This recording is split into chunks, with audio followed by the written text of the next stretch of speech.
naik ke atas. Satu hantaran yang cukup menarik dan satu asakan yang cuba dilakukan. Muhammad Noor Farhan, peluang yang terbuka dan itu dia minit yang ketiga. Jaringan telah pun dilakukan oleh Gilmaphil Ho yang sebelum ini menghadapi kecederaan, tetapi malam ini dia diturunkan dan dia membalas budi yang diberikan oleh Zahar Azmi Ismail dengan menjaringkan gol yang pertama bagi pasukan Kelantan ini dalam minit yang keempat. Jadi tentunya lah ini menjanjikan sesuatu yang cukup menarik sebenarnya di Stadium Sultan Muhammad keempat di Kota Baru ini. Sudah lama dia berehat kerana menghadapi kecederaan. Kita lihat bagaimana gerakan yang cukup menarik, kelekaan di barisan pertahanan, satu cross yang mengelirukan dan kesilapan yang dilakukan oleh Farizal Malias. Gagal untuk melakukan tangkapan ataupun tampanan yang kemas hasil daripada cross yang dilakukan oleh Muhammad Noor Farhan. Dan berada di situ Gilmaphil Ho untuk melakukan satu penyudah bagi membolehkan Kelantan sekarang ini mendahului JDT dengan 1-0.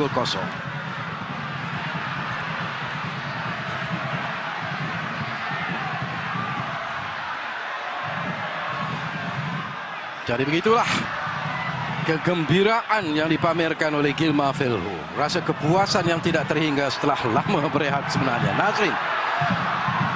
Masih lagi Nazrin. Satu lagi lorongan. Bagaimana? Itu dia pengadil. Sudah pun menunjukkan kepada penalty spot. Kesilapan yang dilakukan oleh Marcos Antonio dan sekaligus dilayangkan kad kuning oleh pengadil. Kita ingin melihat ulang tayang bagaimana pasukan Kelantan memperolehi sepakan penalti ini hasil daripada kekasaran yang dilakukan oleh Marcos Antonio. Walaupun pemain-pemain JDT cuba membantah keputusan pengadil iaitu Muhammad Nazmi. Sementara itu kita lihat pengurus ataupun jurulatih mereka Mario Gomez juga berada di sana menyatakan sesuatu kepada Nazmi Nasaruddin, tidak berpuas hati sebenarnya dan dia harus mengawal perasaannya. Dan kita lihat bagaimana Zafwan sendiri berusaha sekarang ya. Adil Zafwan cuba menenangkan keadaan walaupun pegawai-pegawai dan juga pemain-pemain JDT sendiri tidak berpuas hati. Dia menyatakan sesuatu kepada pembantu pengadil pertama Yusri Muhammad.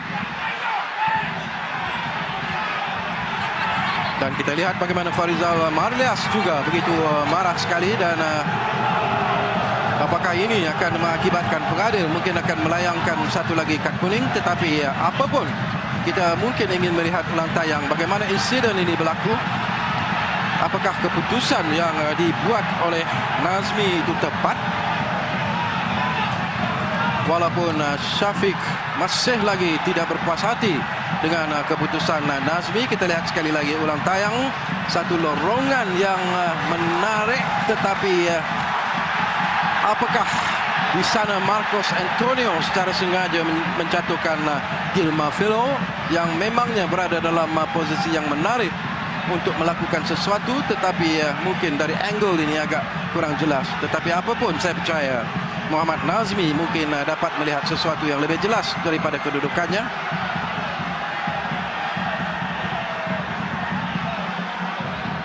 Dan kita juga difahamkan bahawa penolong pengadil pertama iaitu Yusri Muhammad juga telah pun mengangkat benderanya, memberi isyarat bahawa kekasaran telah pun dilakukan oleh Marcos Antonio.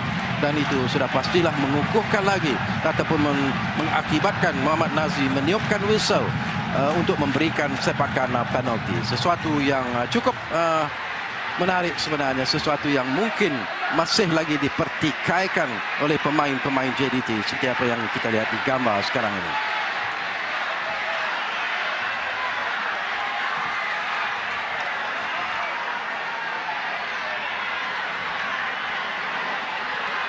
Jadi tugas yang diberikan kepada Pia ataupun kapten pasukan Kelantan sendiri iaitu Badri Razi. Cantik menjaringkan gol yang kedua melalui sepakan penalti ini. Minit ke-13 paruh masa yang pertama ini mengubah ataupun menjadikan kedudukan yang semakin menarik sekarang ini. Jadi minit ke-13 gol yang kedua bagi pasukan Kelantan. Kita lihat begitu mudah dia menewaskan Farizal Malias. Penuh konsentrasi. Farizal merebahkan diri di sebelah kanan. Bola dihantar di sebelah kiri pintu gol.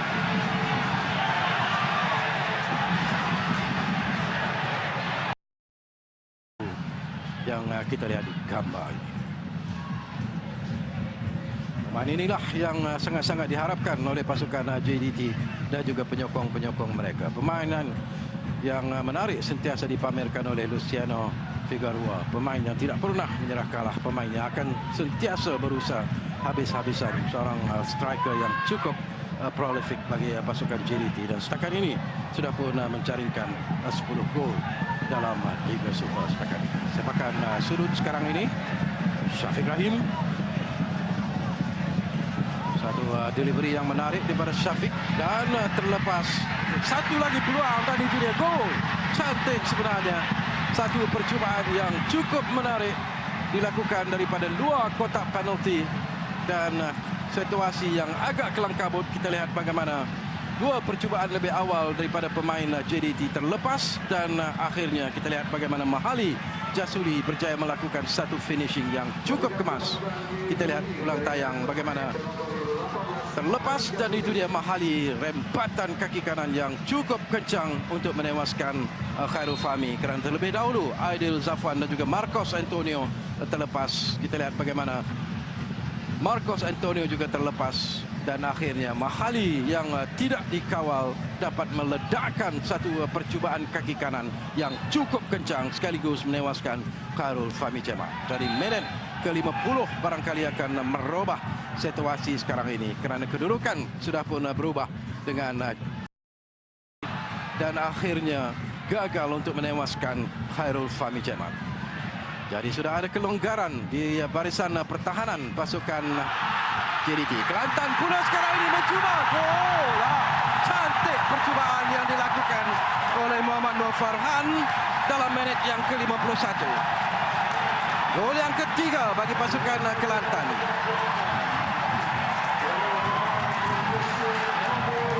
Farizal Malias begitu kecewa sekali.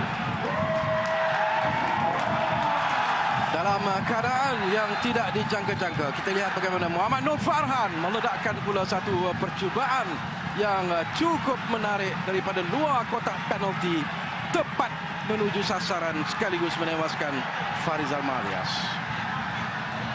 Lihatlah bagaimana dia melakukan sepakan itu dan 3 gol dijaringkan ketika bertemu dengan pasukan Pahang dan sekarang ini menambah satu lagi koleksi menjadikan jaringan yang dilakukan oleh pemain ini. Dari segi jaringan gol dalam Liga Super setakat ini menjadi 5 gol secara keseluruhannya. Jadi pemain inilah yang perlu diberi perhatian oleh barisan pertahanan JDT. Mereka baru saja meraihkan kejayaan yang jaringan yang dilakukan sekarang ini. Figueroa kembali semula kepada Figueroa, tetapi nasib baik clearance dilakukan dan ini satu kedudukan yang menarik sekarang ini bagi pasukan Kelantan. Satu hantaran yang kemas dilakukan. Itu dia cantik. Gilma Velo menjaringkan gol yang kedua.